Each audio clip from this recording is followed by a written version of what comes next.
Labis-labis na raw po ang bilang ng mga aso dito sa ating bansa at kasabay niyan ang pagdami din ng mga taong nakakagat ng aso at nagkakaroon ng rabies o rabies. Kaya naman may tuturin daw tayo ngayong dog capital ng Silangan o East Asia. Nakatutok si Cesar Apolinario. Sa Marikina City Pound, humingi ng tulong si RC para mahuli ang kanyang aso matapos siyang makagat nito at kanyang panganay na anak. Sariwa pa ang sugat ni RC sa binti, hita, braso at kamay matapos magwala ang kanyang aso sa loob ng kanyang bahay sa Marikina nitong Sabado. After nung mailagay ko yung collar niya, eto, dinamba na ako. First ito, unang kagat niya ito. Tapos ito. Tapos ngayon, kada awatin mo siya, ito, pangatlo.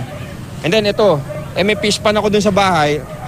Hindi ako nasiraan ng loob. Itinapon ko siya dun sa pispan. Dahil ilang beses na raw nangagat ang kanyang aso, nagdesisyon siyang ipahuli na sa mga otoridad kahit nasa loob na ng bahay. Pahirapan ang paghuli sa aso. Obserbahan ng 14 na araw ang aso at pag nakumpirmang may rabies, isa sa ilalim nito sa euthanasia. Sa ulat ng World Health Organization o WHO, patuloy na dumarami ang populasyon ng aso sa bansa. Kaya ang Pilipinas matatawag na raw na Dog Capital of East Asia.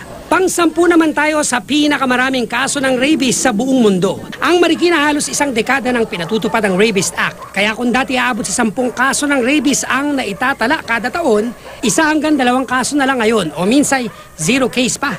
Sa ilalim ng Rabies Act sa Marikina City, libre ang anti-rabies vaccination at dog tag. 75 pesos naman ang registration kada taon at kada aso. Ang responsible pet owner, sabihin to, bago ka mag-alaga ng anumang klaseng pet, kailangan alamin mo muna yung kapasidad mo.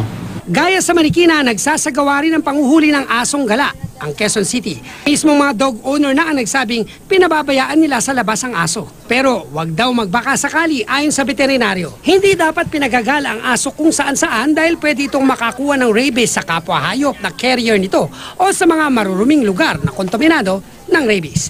Cesar Apolinario, Nakatutok, 24 oras.